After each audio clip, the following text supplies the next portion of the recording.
PM care fund, PM national relief fund, national defence fund पर कोई सवाल नहीं होगा।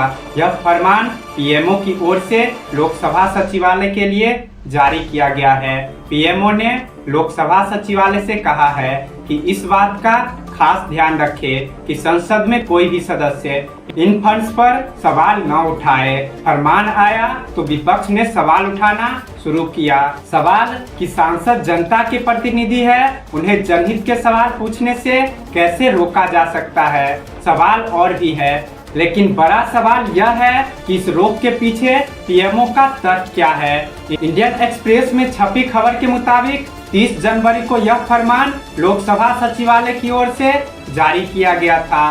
पीएमओ की ओर से कहा गया था कि ये तीनों फंड पूरी तरह से लोगों के स्वैच्छिक दान माने वॉलंटरी पब्लिक कंट्रीब्यूशन से बने हैं। इसमें भारत सरकार के कंसोलिडेटेड फंड ऑफ इंडिया से कोई पैसा नहीं डाला जाता, इसीलिए यह फंड सरकार के सीधे नियंत्रण या जिम्मेदारी से बाहर है। पीएमओ की ओर से बताया गया है कि लोकसभा के नियमों के अनुसार ऐसे विषयों पर सवाल नहीं उठाए जा सकते जिसकी जिम्मेदारी सरकार पर ना हो। लोकसभा के रूल 8128 और 4127 के मुताबिक लोकसभा में सवाल ऐसे विषयों पर नहीं होने चाहिए जिससे भारत सरकार का प्राथमिक सरोकार ना हो या ऐसे संगठन व्यक्तियों से जुड़े हो जिसकी जवाबदेही सीधे तौर पर सरकार को ना हो। अगर कोई सांसद प्रश्न करे, नोटिस या स्पेशल मेंशन के जरिए इन फंड पर जानकारी मांगता है तो इन नियमों के आधार पर उसकी रिक्वेस्ट रद्द की जा सकती है।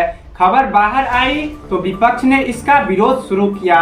कांग्रेस पार्टी ने अपने एक्स हैंडल पर लिखा, यह सीधे तौर पर तानाशाही है, संसद का अपमान है, सांसदों के अधिकारों पर हमला है।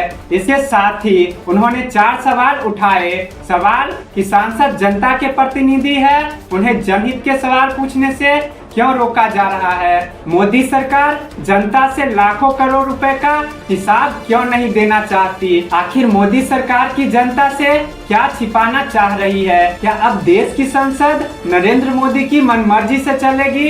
यह तो बात हुई विपक्ष की और उसके सवालों की। अब इन फंड्स के बारे में भी बता देते हैं जिनका जिक्र हमने शुरू में किया है। पहला पीएम केयर फंड, यह एक पब्लिक चैरिटेबल ट्रस्ट है जो इमरजेंसी में मदद के लिए पैसा इकट्ठा करती है।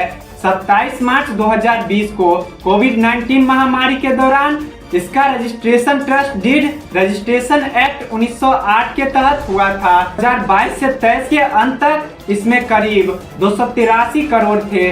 सरकार ने कई बार इस बात को दोहराया है कि यह एक ट्रस्ट है, संविधान या किसी कानून के तहत नहीं बना है। इसके ट्रस्टी प्रधानमंत्री और कुछ अन्य मंत्री हैं या आरटीआई के दायरे से भी बाहर है। सुप्रीम कोर्ट ने भी 2020 में इसे डीआरएफ से अलग माना था। अब बात करते हैं दूसरे फंड की, PM national relief fund, PM NRF. जनवरी 1948 में इसकी शुरुआत पाकिस्तान से आए विस्थापित लोगों की मदद के लिए हुई थी। अब यह फंड इसका प्राकृतिक आपदा माने बाढ़, चक्रवात और भूकंप जैसे बड़े हादसे, दंगे आदि में मारे गए लोगों के परिवार को तुरंत राहत देने के लिए इस्तेमाल होता है। यह स्वैच्छिक दान से संचालित होता है। अब तीसरा फंड आता है नेशनल डिफेंस फंड माने एनडीएफ। यह फंड सेना, अर्धसैनिक बल के जवानों और उसके परिवारों को सपोर्ट देने के लिए है। इसका संचालन एक कमेटी करती है जिसकी अध्यक्षता प्रधानमंत्री और सदस्य है। रक्षा वित्त गृह विभाग के मंत्री। यह भी मुख्य रूप से दान पर ही आधारित है। इस खबर में इतना ही। आप इस पर क्या सोचते हैं? अपनी राय हमें कमेंट में जरूर बताएं। धन्यवाद।